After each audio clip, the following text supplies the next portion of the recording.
Coming up on Dig It. I'm really sorry to hear about Brodie. It's been a lot. Oh, it's been a lot, but darling, no, you're allowed to. When Norm scattered his late dog's ashes, as he opened the bag, pickle blew over all of us. All of us standing there like... Have you seen the pictures of Kris Jenner, like in her miraculous facial transformation? Facial hair would brilliantly cover these lines above my lip. Kittens! There's a void that needs to be filled. That's all I'm saying. All of that right after this.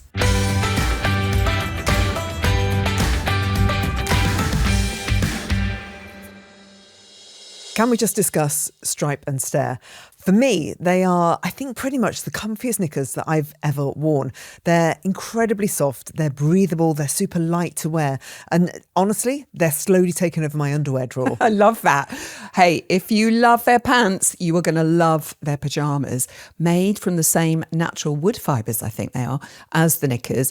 They feel like you're sleeping in a cloud. They are so comfy. I love their pyjamas. I really do. The little shorts that you can wear, I wear them all around the house all the time. It basically means no overheating, no sweaty nights, just proper comfort. And the fit is brilliant. The great thing is they do 10 different shapes and sizes from extra small right up to 4X. So everyone, all shapes and sizes are covered. That's what I also love. And they've thought of everything. So the colours and the patterns, the prints, it's all very, very gorgeous. Something to suit absolutely everybody, and it'll brighten your day or even your night. And sustainable materials, very important. So if you're after the gift of comfort 365 days a year, head to stripeandstare.com and use DIG20 for 20% off. That's DIG20 at stripeandstare.com, because a good night's sleep starts with great pants.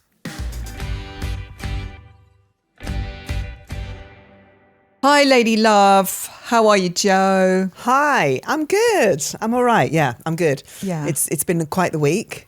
Oh, it has. I'm really sorry to hear about Brodie. Yeah, I know. It means he's not snuffling by my feet as I'm talking to you, which he has since we've begun the podcast. So it's a lot more peaceful. Doesn't smell quite as bad in here.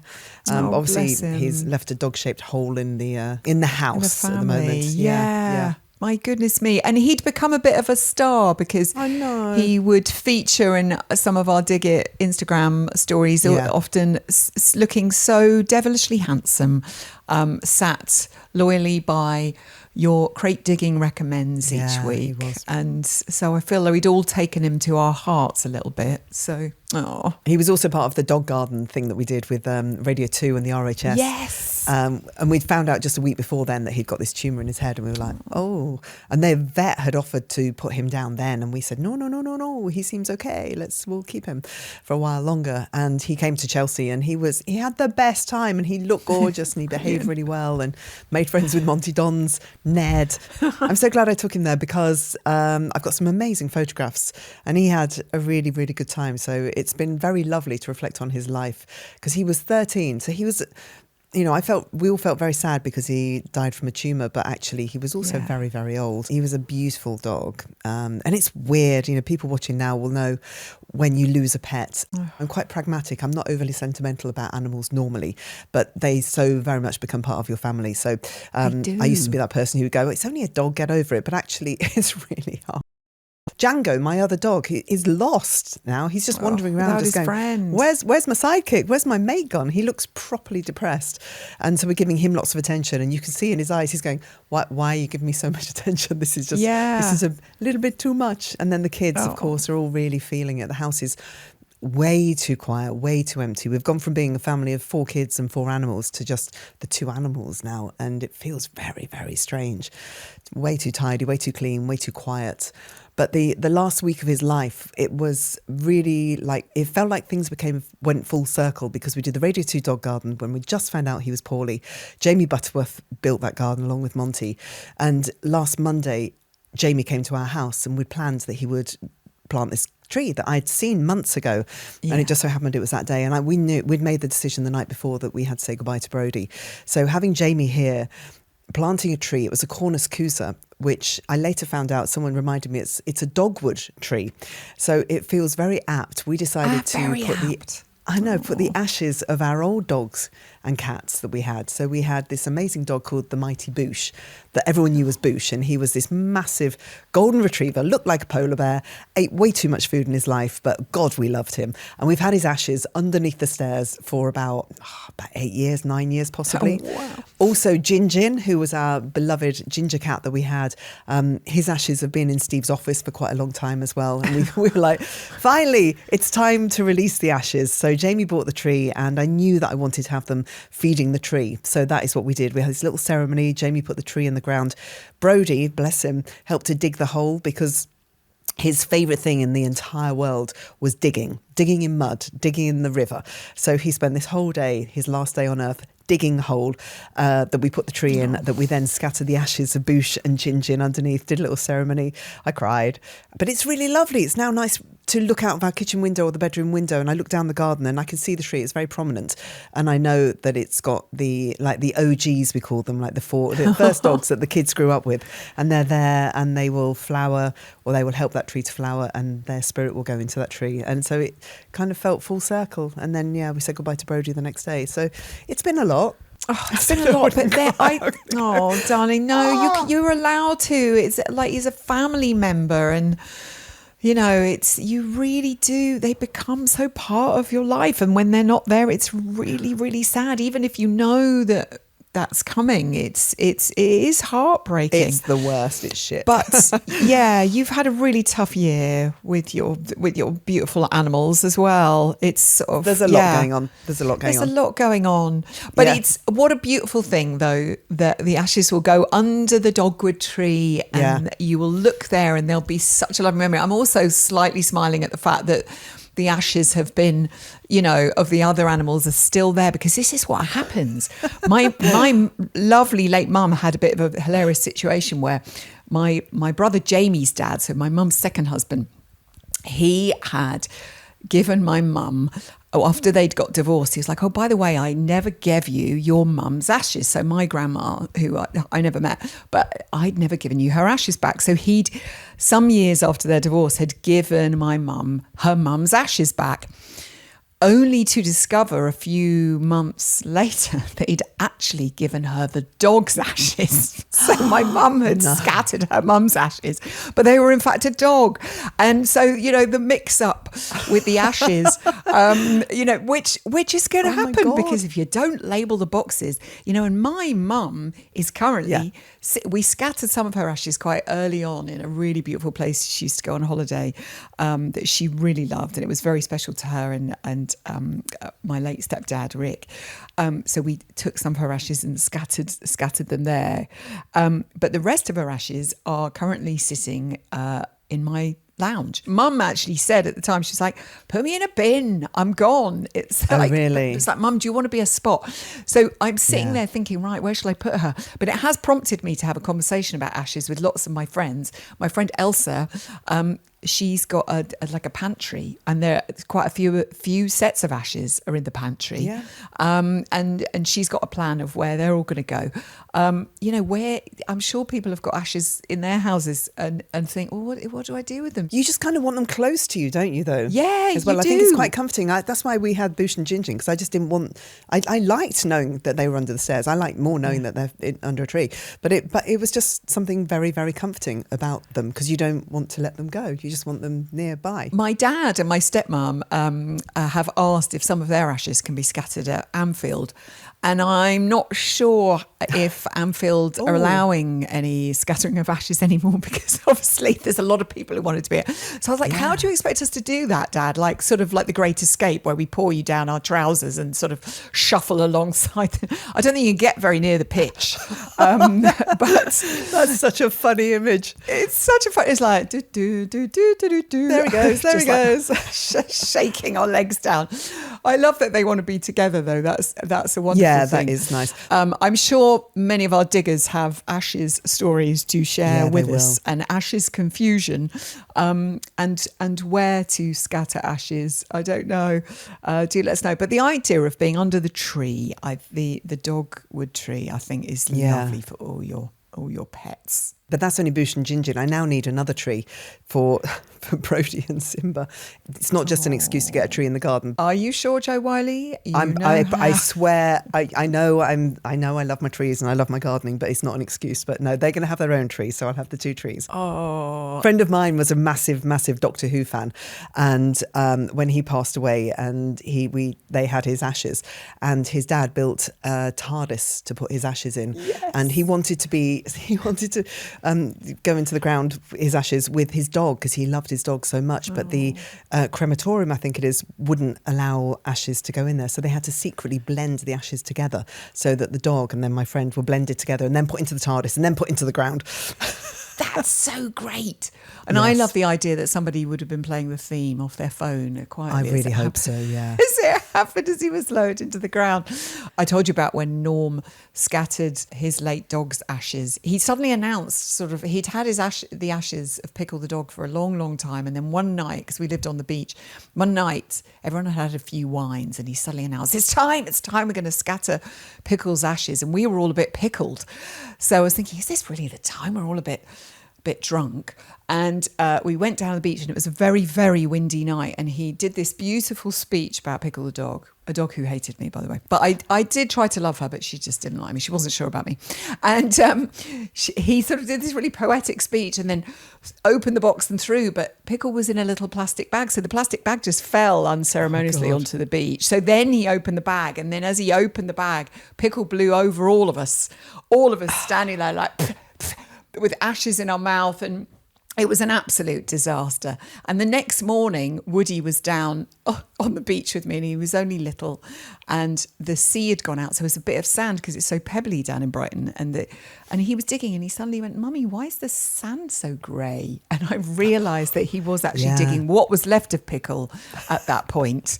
But he seemed quite happy.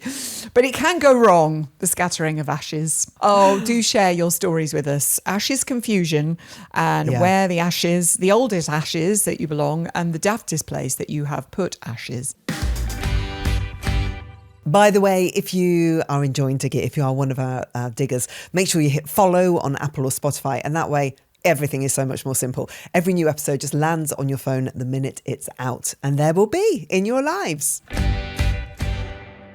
You then went and did something really fabulous this weekend, which I feel was quite timely for you. But tell me about your weekend, Joe. Well, the weekend, because when you lose someone, whether it's a person or a dog or a cat or what's something meaningful to you, you're left adrift, aren't you? And literally nobody wanted to be in the house. It was weird. All the kids scattered. They've gone to Cornwall, London, all over the place. And Steve and I were like, we don't want to be in the house either because there's just this, it's too empty and quiet. So we decided to go and climb Mount Snowdon, which is now known as Erwifa. And we suddenly went, do you know what? We don't really feel like going and lying on a beach or sitting eating nice food. We want to be doing something, because when you've got grief going on, you want to be active. It's cathartic. So that's what we did. We climbed a mountain. We climbed Erwifa, and we had the best time. There is a photograph which will show you the amazing views when you get to the top. I mean, it's just incredible.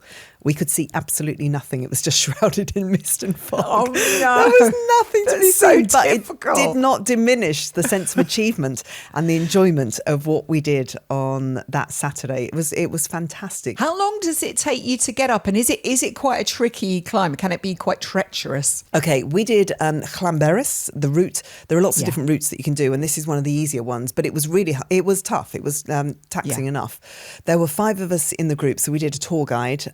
We went with Mountain Experience. We had a really great guy called Tom who kept us entertained and distracted the whole way with lots of stories like myths and urban legends and folklore, which was great. And he made it easy. He was like, right, so this is the first steep bit. This is the second steep bit. This is the third really steep bit. So he kind of eased us into it, and you get out of breath, and I can tell you now, my IT band was absolutely killing me on the way down. Like, going up is hard work, the hardest work. Coming down is really painful. That's what everyone says. The whole thing, we set off at 7 o'clock in the morning, so it was pitch black, really early in the morning. People wearing head torches, all going up there. Some of them had got up even earlier to see the sunrise. And we got back at 3 o'clock in the afternoon, and we only had a break for about 45 minutes when we got some coffee, and because there's a cafe at the top.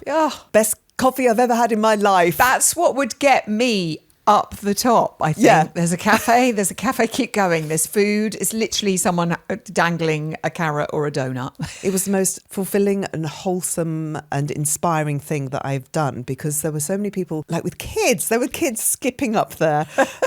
Showing you all up. A lot of people had taken their dogs. There was one guy that I met who was taking his son. His son was called Travis. They were a family and they were being guided up the mountain. I think it was Zach, who was a massive Snow Patrol fan, who we had a little chat with.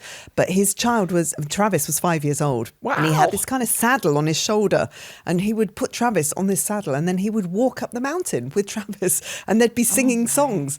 And you're like, blimey, the fitness of some of these people. Did you ever break into I am the happy wanderer? Da, da, da. I always sing that when I'm hiking. No, which is obviously not very What's often. that one? I don't know that song. Fa-da-dee, fa-da-la. No. I love it when you sing. I don't even know why, but whenever I walk up a hill, and it will only be a tiny hill, I will always start singing The Happy Wanderer. Just me then. That's just me. We sang The Shame and Move Any Mountain. That was what kept coming into my head. I can move any mountain. It was just so good for Steve and I to do something completely different. And look at that picture of you. And please may we discuss the size of the bobble on Disco Steve's hat, which is slightly bigger than his head, I would say. Yeah. But you look joyous. Look at you, triumphant in your quest. Yeah, we were elated. By the time we got to the top, we were absolutely elated. And the only other time we had smiles like that on our faces was when we got to the hotel that night and we said, can we have a large Jack Daniels and Diet Coke? And I have never tasted anything so sweet in my life. We just literally, like a thimble, down in one. Another one, please. Thank you. So deserved at the end of it. And you can do it on your own. You know, we've talked about putting on your steel pants and doing stuff on your own. There were a lot of solo people. There was a guy in our group called Peter who went up with us on his own, and he had lost a lot of weight over the past couple of years. He was on a real journey of his own, and he was happy to share this with us, and he just decided he wanted to do this challenge, and he did. He nailed it. He absolutely nailed it. Oh, you made me want to do it now. I did actually go to a gig on Saturday night. It was so beautiful. Do you remember when Will Young was on, and his crate digging recommend was Caught and Spark by Joni Mitchell, and I'm a massive Joni Mitchell fan, and recently got to talk to Brandi Carlile about when she did the Joni Jams, and I'd seen that the fabulous Jessica Hoop, Kate Stables, who's This Is the Kit, and Lael Arad were doing a little tour called The Songs of Joni Mitchell, and they played in Brighton, St George's Church, which is sort of like the Ark. I saw John Grant there, I saw Devendra Banhart there. It's a really beautiful venue. It's so intimate and the sound is stunning. And these three girls, their voices individually are just perfection. I mean, honestly, you could hear a pin drop. And then the 3-part harmonies when they sang together were just exquisite. And it was all ages, you know, Joni fans are all ages, and they brought their own take on so many Joni classics. And we all sang along in places. It was wonderful, which it sounded like a choir at one point. I was like, actually, everybody sounds really, really good. Oh, there were some real poignant moments when she sang River. I had tears rolling down my face. And then I decided to do a bit of cooking. I'm not sure it was massively appreciated, Joe. I made a bread and butter pudding from scratch because it's the lodger's favourite. And I thought, I'm going to make this from scratch. I get quite stressed when I cook. And I've actually got a picture of it there. You can see. This is yours. This is mine next to the picture of Mary Berry's, because she's got a book out. Dame Mary Berry has a book out of her favourite, best recipes. And I love her recipes because they're really easy. You know, like Muggins here, who can't cook a thing, and I could do it. But if you look at my picture, it looks slightly like rabbit droppings on the top because I had quite a few raisins, sultanas left over. Yeah, I'm sure I saw some of those at the mountain the other day. Yes, you will have seen them. It probably looks quite, but it was delicious. But I discovered this new ice cream, and I shared a picture of it because people were talking about it on the internet, and it's kicked right off. It's basically spiced apple and pear Calvados crumble flavoured ice cream from Waitrose. It is absolutely divine, and I can fully recommend it. And if we're talking ice cream, Dino, who is behind the podcast, a bit of a legend, he has told me today about I think it's an Ottolenghi sour cherry and pistachio flavoured ice cream that apparently you can also get in Waitrose. Wow. So I will be trying that. Okay. You were climbing a mountain and I was making a mountain of a bread and butter pudding and turning myself into a mountain by scoffing ice Very cream. impressive. No, that's so good. I hate raisins with a passion. Like, Oh, so it would be your idea of hell. So what do you do Yeah. with Christmas food then? So mince pies, Christmas pudding. awful. Hate them. No. Christmas is a really difficult time for me because of the raisin count in many of the food that they serve up. I'll pray My for mum you. used to make me, but on the theme of bread and butter pudding, because it's one of my favourite desserts. But she would make a section, so she'd do a quarter of it, and it wouldn't have any raisins in at all. Such That's a how good much idea. that's how great my mum is. She'd just do. Everybody else would have the love raisins your and mum. sultanas, but then I would have the corner without anything at all. But because I love textures when it comes to food, I love Yeah. crispiness and then sogginess, and the combination of those two together. So bread and butter pudding ticks that box massively. Time for a quick ad break. However, if you'd like to skip them, all you have to do is become a Potting Shed member. You'll get bonus content, longer episodes, and early access to live shows. But most importantly, you'll be supporting the show. To subscribe, head to digitpod.co.uk or tap the link in the show notes. This episode of Dig It is brought to you by QVC. You know, Joe, anxiety was the hardest part of menopause for me. That's why the articles and videos on the Menopause Your Way section of QVC's website really struck a chord. One was from Olympian Michelle Griffith Robinson, who shared simple everyday hacks to boost confidence, and another from Karen Arthur, all about finding joy in what you wear. And it reminded me that getting older isn't about becoming invisible. It's an opportunity to rediscover your style and your spark. I've really enjoyed the sleep content. Dr. Kat Liedler explains how our circadian rhythms shift and that we don't all need the mythical 8 hours. It gave me permission to find my own sleep window, and it made me realise how in tune I need to be with my body. And there's loads more on QVC's website. Nutrition tips from Karen Newby, articles from psychotherapist Holly Rubin, even fitness and confidence advice from Kate Roham. Plus, the Shop by Symptom tool makes it so simple to find the relevant product, supporting you wherever you are in your menopause. To take a look, just search menopause at qvcuk.com. And don't forget to use the code QDIG10 for £10 off your first purchase over £30. That's QDIG10, QDIG10 for £10 off your first order over £30. For full terms, visit the QVC website.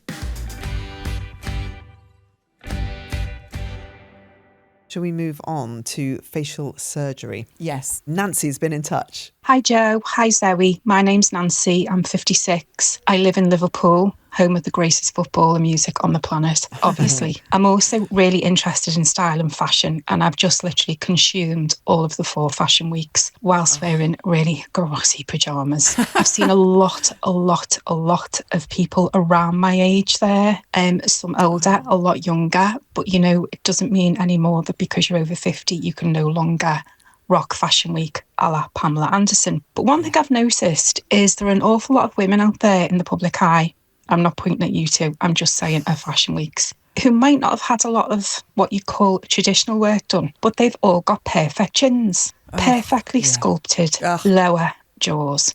Anyway, I used to have a lovely chin. I did. It was fabulous. And I haven't got 2 now. But all I can say is if I had a podcast, it would be called The Gullet Girls, because that's what I've now got, as well as a shocking beard problem. I had dark hair.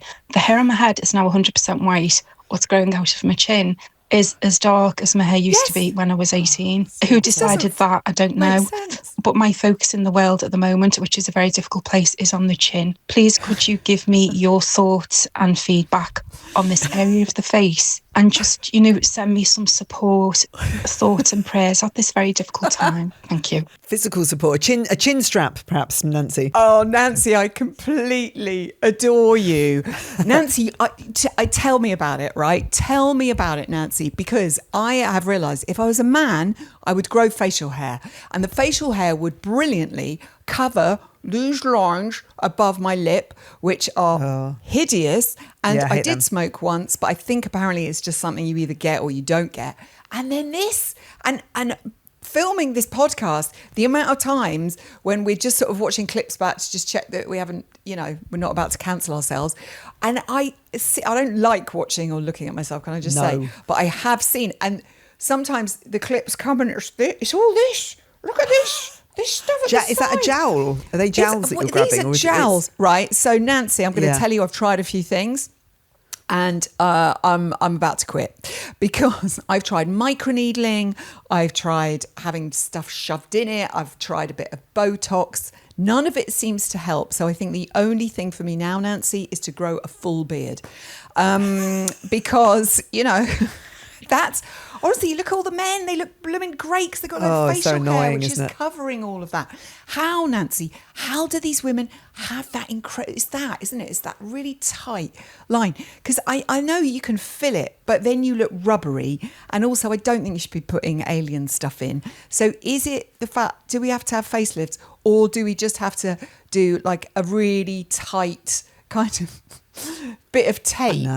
Around the back of the neck, or do I just always have to present the podcast like this, where it's looking up at the ceiling? Have you seen the pictures of Kris Jenner, like in her miraculous facial transformation? Stop! Is this the sort of £700 million facelift? Surely it must hurt. I mean, I don't like pain very much, but surely it must hurt so much. Whatever she has had done, the idea of being cut open or having your skin flayed off to grow new skin afterwards. The pain must have been unimaginable. Someone was saying that they peel your entire face off, take all the muscle out. I mean, it's disgusting. Pull all the muscle out, and then I don't know what they do, just cut around it. Someone has a fag, they all have a little chat, and then they put you all back together again, but then they just tighten it really, really tight. God. It always reminds me of a clip in the film Brazil, the Terry Gilliam film, where... I think it's Sam Lowry is the main character, played by Jonathan Pryce, and his mother he goes to see his mother, and she's having her face lifted as he's talking to her, and he's literally tugging her skin. Look, we can have a look at the little clip. This is what I think of when I think of facelifts. It's time for you to grow up and accept responsibility. Your poor father would be appalled at your lack of promotion. Well, they won't know you when I've finished with you. Oh, my God. Oh, God, it's so horrific. I could do with that so bad. No, you do not need that. Derma. So. Oh, it's so placid gross. Tissues under the eyes, forehead. And then cling film. Now a bit of sticky. And already she's twice as beautiful as she was before. I mean, look at that. That's what you can end up looking like. It's like, don't do it. Yeah. Is it that some people just get a little facelift and what do they do? Pull it and tuck it behind your ear? I don't know. I genuinely don't know. And it's not something I'm brave enough to consider. I haven't got the downtime to go and get that done. What if it goes wrong? I know. I'm just too scared. I've done microneedling. I do various light therapies. I see this amazing girl called Georgina who works at somewhere called the Grafton Spa. It's literally across the road from where I live. And she does a bespoke facial for me, which I say, light therapy, microneedling, and I can fit it into my life. I can nip across the road and it works really, really well. Profilo is pretty good. Done that. Yeah. Oh, yeah. That's probably my favourite thing. But there is nothing else. I just wouldn't particularly know what to do, where to go. No. Because I always feel like once you start, when do you know how to stop? Yeah, because you do look at some people and they become... Yeah. It's like body dysmorphia, isn't it? And I have seen photographs of myself back when I'd had a bit of Botox or I'd had a bit of something done. And I either look like Jack Nicholson or I just look like really pinched or weird. And I've found that anything I've done, I feel like it's like a game of snakes and ladders. And it's like, oh, you climb up the ladder, but then you slide down a really, really long snake. So I think you're right. I think I see a really lovely facialist called Helen. She's called The Sculptress. You can find her online. And she gives you a really good massage. And, I come out of there and I look 10 years younger. So I try to plan, if I've got to do something posh or fancy, I'll try and see Helen. And I was looking at my face the other day thinking, oh God, this is quite depressing. Because I sometimes find seasonally as well, it can be worse. Yeah. Probably just drinking a load of water is a good idea. And I'm really bad at that. I think everyone has dull skin at the moment, don't they? For some reason, like my skin just looks dull, feels dull. I think eyebrows are really, really important. I don't know about you, because we're the same hair colouring, and like this has been my biggest beef, is that they're just disappearing. And like, you know, you pluck them when you're younger, and you get to a point, and the hair just doesn't grow back. It just doesn't. And so then you're kind of painting on. Then you're like, I don't actually know where I'm painting now, because there's nothing there to paint. So you get it done professionally, and it lasts for about 5 days or so, and then it fades away, and you're like, oh, I've got to start all over again now, and I don't know what shape I'm going to do. But it's the thing where I always look like a Thunderbird when I first get them done, and I'm like, hi everyone. Or one of the Muppets, Ernie, I think it is, from the Muppets. And also, why don't people tell you when you've got a big thick hair growing out of your face? It's like, why does someone not say, just sort of say you've got a massive nostril hair, you've got a bit of a bogey, and you've got a huge big black hair right out the front of your top lip, which is, I'm definitely getting furrier. I'm definitely getting furrier. So I think I probably could fashion a Ryland style beard if I work on it, and then that would cover my jowls. I'm going to go for a Conchita versed Conchita, beard. yes. Nancy, thank you for making us laugh, though. I just made a fatal error, by the way, Zoe, of buying, you know, those mirrors that magnify you to like 10,000% or degrees or whatever it is, and I bought one of those, and it illuminates every time you walk past it, and then it like draws you in, and then you look at yourself. So I might not be here next week. I haven't used it yet, but I might take one look at myself in this magnifying mirror, see what I really look like, and then that might be it. Might just withdraw from public. The horror. Because putting on makeup is getting more and more difficult. Like I just don't see mascara splodges, and I don't see the definition of what I've done. So I was like, I've got to take ownership of this. I need a big mirror so I can see what I'm doing and don't embarrass myself on the podcast. Let me know what it's like. It's just everything that disappears into the crevices. But if anyone can tell me what I can do about these jowls, please let me know. If it involves a facelift, I'll start saving. I'm only joking. I can't do it. I'd be too scared. So while you were on top of the mountain, Joe, I found myself in the garden centre again. And sometimes I go there to get my wood for the wood burner. And I always have a little look around and think, maybe I could get that and that could fill that gap and da-da-da-da-da. Anyway, I was tempted, and in a weak moment, I ended up buying myself some plants for a little bit of winter colour. And it's kind of handy because Lara has been in touch with a question, and she says, I'm venturing into gardening and grew beautiful dahlias this summer thanks to Andy Beach of Dahlia Beach. Dahlia Andy Beach. is she's gorgeous. amazing. She is fabulous. We love her. What can I try for the winter to bring some life into my flower beds until the spring? And what suggestions for planting for next year? I only have a small flower bed and a few pots. Well, Lara, I was looking at my flower beds, and I know, Joe, you've had this with some of your pots of what to do with them in the winter. And you suggested cyclamen, and I went and bought myself this beautiful tub that had multiple pink cyclamen in it. And I'm going to transfer that into one of my bigger pots to go on the doorstep. But I was thinking about this sort of plants that give you a little bit of colour, and I found a really gorgeous hydrangea called Bloody Marie. Bloody Marie, and it's quite a late hydrangea, and it gives those beautiful white flowers there will eventually go this sort of like Bloody Mary kind of red, like a burgundy ruby. Yeah, burgundy ruby, so lovely autumnal colour. And nice. I've got some quite green grasses in the garden, but I wanted to add a little bit of more interest. So I've gone for some ferns, which I know you're a big fan of. You've put a couple of ferns into pots, and I've got them in the shadier area. And then also, Lara, I might suggest some lovely hellebores. Because lovely. They are gorgeous, and this particular one I bought is Strawberry Moon because it has these lovely sort of pinky red flowers, and these are some of the plants that might give you a little bit of colour and a bit of texture through some of the winter months. And you can pop these into pots or you can pop them into the ground. I'm the same as you. I bought a load of flame coloured plants, which I spoke about I think a month ago now, still not in the pot. They're still by the side. I just Haven't had the time to get them in yet. I know. But hellebores are so beautiful. And I always veer towards the black ones because you can get some that are just black and they're beautiful, absolutely stunning. However, what I've learned is you put those in the border and they just disappear. Like you just can't see them. They don't draw your eye. So I think they are much better to have really close to your front door. So by, in a pot somewhere so that you can actually look at it and see it. And also, I like wandering around the garden centre and sometimes just seeing the look of things and thinking, I quite like that. And also buy quite a few because with your cyclamen, because they're very tiny, those plants. And I've done this in the past. I bought, maybe 5 or 6 or 7, and then you put them in the ground or you put them in a pot and they look nothing. They just disappear. And you're like, oh God, that's so underwhelming. So go big. If you can cram as much in as you possibly can, then you'll get the effect and you'll love what you see, what you've planted. Okay, crate digging time. Did you catch any of the Mercuries? Did you manage to follow that? I didn't see it happen, but I loved everybody who was nominated. I have to say, great to see, CMAT and Emma Jean Thackeray and Pulp. It was and Fontaine's, such an amazing mix of musicians and talent. And go Sam Fender. He looked genuinely shocked and totally made up to win this award. And I think it was the first time they'd hosted it out of London, and they were in Newcastle, which maybe was a clue. But he's such a gorgeous boy for Sam, isn't he? Yeah. I mean, you probably know him. Super talented.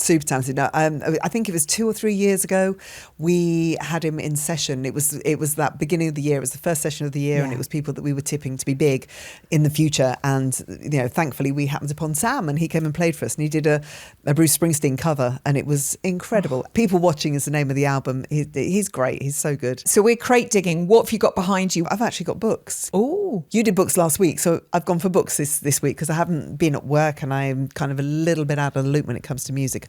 Olivia Dean's album, by the way, we haven't mentioned that, and that is a very good album. But I've got this book. It's called Faded Glamour in the City, and it's Pearl Lowe has written this book and collated the book, and it's just lots of incredibly gorgeous photographs of beautiful homes. And as I'm in the middle of doing my kitchen at the moment, it's been very, very inspiring. And I follow Pearl on Instagram, and everything she ever posts, I'm just like, oh, I would love to live in a house like that. It's not practical. It won't be happening anytime soon. But she has got such an eye for gorgeous trinkets and curtains and colours and all those accessories. She's very, very inspiring, I think. So this is a lovely book. I mean, it looks good on the a coffee table. It's one of those books, but also there's a lot to take away from it as well in terms of tiles and colour design. So that's a good book. And then there's another one, which is Sean Usher does Letters of Note and Letters Live, and it started off with him publishing a book, and it's lots of people's letters they've written throughout history. We've mentioned him before on the podcast.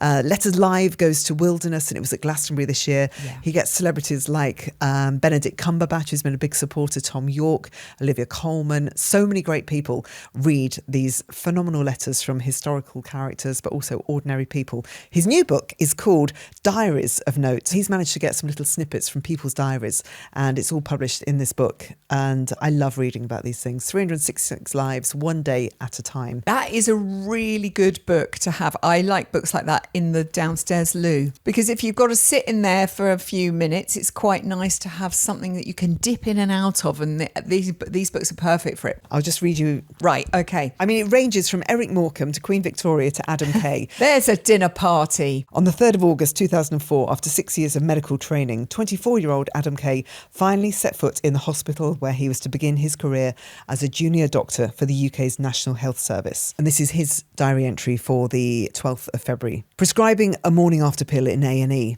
The patient says, I slept with 3 guys last night. Will one pill be enough? It's a good question. What about you, crate digging? You're doing music. All right, I'm going to go in the record section this week, and we're going to pull out. I think this is in my top 10 favourite albums of all time for me. Is it Brotherhood of Man? Stone Roses. Oh, Stone Roses. Stone Roses. You know there's always time for Brotherhood of Man, Joe.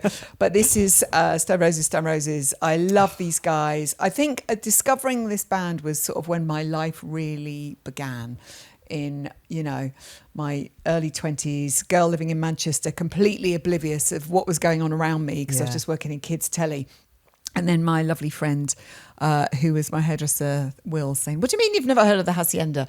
And suddenly I started to discover Manchester and the music that was being made around there. And I never got to see them back in the day, but I got to see them a couple of times with all my mates. And I think seeing them at the Old Man City ground and with all my lovely friends from Manchester, and we walked back into the city centre in the rain afterwards, everybody still singing, and it was just one of the best nights of my life, and I love them.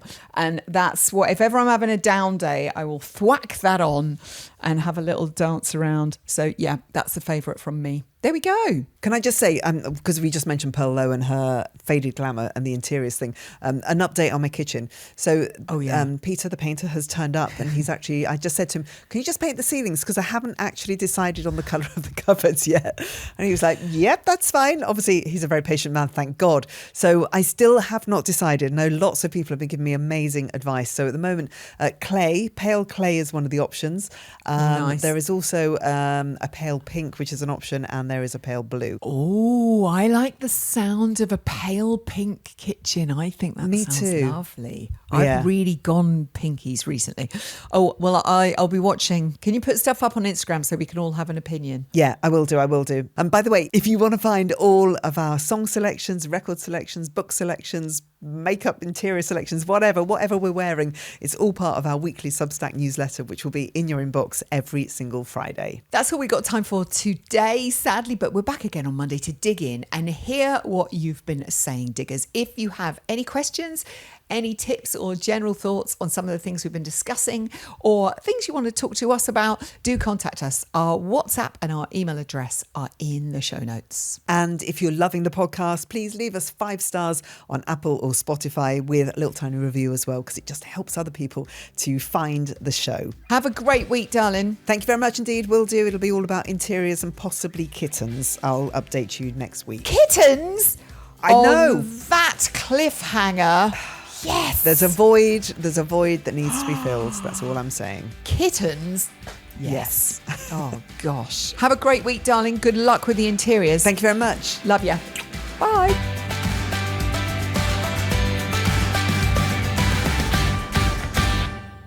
Dig It is a Persephonica production.